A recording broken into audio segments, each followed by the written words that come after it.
আমার মেয়ের কষ্ট সফল হয়েছে আজকে, মেয়ে সার্থক। পরীক্ষার সময় আমি আমার মেয়ের রুমে শুয়ে থাকতাম, মেয়ে বলতো বাবা আমার শেষ কোর্স কমপ্লিট হয়েছে, তুমি আসো।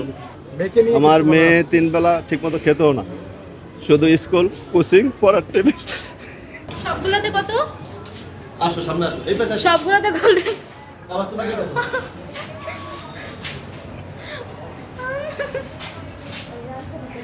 তোমারটা দেখি। তাবাসসুমেরটা একটু দেখতে পারবে? তাবাসসুমেরটা রেজাল্ট কেমন হয়েছে? অনেক ভালো হয়েছে আলহামদুলিল্লাহ। এ প্লাস সবগুলোতে? সবগুলোতে।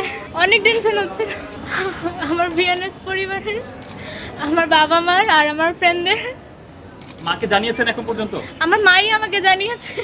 দেখতে পাচ্ছেন দর্শক, সবগুলো সাবজেক্টে এ প্লাস পেয়েছে এবং সে বেশ খুশি। কিন্তু আলহামদুলিল্লাহ, থ্যাঙ্কস গড। আল্লাহ আমার মেয়ে ভালো করছে। আমার মেয়ের কষ্ট সফল হয়েছে আজকে, মেয়ে সার্থক। থ্যাংক ইউ গড, আল্লাহ। আমি আশা করছি আমার মেয়ে এরকম একটা রেজাল্ট করবে, কিন্তু মেয়ে সেটা করতে পারছে। থ্যাংক গড, আমি ধন্যবাদ আমার বিএনএস পরিবার এবং আমার সবাই আমাকে হেল্প করছে, আমার মেয়েকে সাহায্য করছে, এজন্য আমি থ্যাঙ্কস গড। আমার মেয়ে সার্থক। আমরা একটু ইয়েতে ছিলাম, কিন্তু মেয়ে আশানুরূপ করতে পারছে, এজন্য থ্যাঙ্কস গড। আমার মেয়ে তো কালকে রাত্রে থেকে ঘুমায়নি, সারা রাত্রে ঘুমায় নাই। আমি আমার ছেলেকে বলছি যে তুমি শুধু আপির সাথে সাথে থাকবে, যে আপনি যে কোনো ইয়ে না করে। আল্লাহ ভরসা, আল্লাহ যা দিছে আল্লাহর কাছে। আমার মেয়ে 3 বেলা ঠিকমতো খেতেও না, শুধু স্কুল, কোচিং, পড়ার টেবিল। পরীক্ষার সময় আমি আমার মেয়ের রুমে শুয়ে থাকতাম, মেয়ে বলতো বাবা আমার শেষ কোর্স কমপ্লিট হয়েছে, তুমি আসো।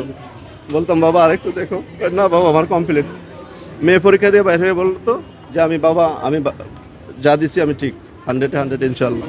কিন্তু সমাজ একটু খারাপ হয়েছিল, তারপরে বলছে আমার রিটার্নে 100 পাবো। আমার 4টা এমসিকিউ ভুল হয়েছে, কিন্তু আমি ওইখান থেকে এটা হবে ইনশাল্লাহ। আমার 60 প্লাস হয়েছে, আর এখানে বেশি, যেহেতু সব এ প্লাস পাইছে, তাতে আমাদের থ্যাঙ্কস গড, আর কিছু বলার নেই। আজকে এটা আমরা আশা করিনি। আমাদের রেজাল্ট দেওয়ার কথা 60 দিনের মাথায়, সেখানে 82 দিনের মাথায় দিয়েও আমরা 11টা বাজে তখনও কোনো শিক্ষা প্রতিষ্ঠান, তারা কোনো ওয়েবসাইটে ঢুকতে পারতেছে না, কোনো মেসেজ পাইতেছে না, ওয়েবসাইটে ঢুকতে পারতেছে না, অ্যাপসে ঢুকতে পারতেছে না। এটা আমরা কাম্য করিনি। গভর্নমেন্ট এখানে একটু সচেতন হওয়া উচিত ছিল, এটাই, এছাড়া আর কিছু বলার নেই।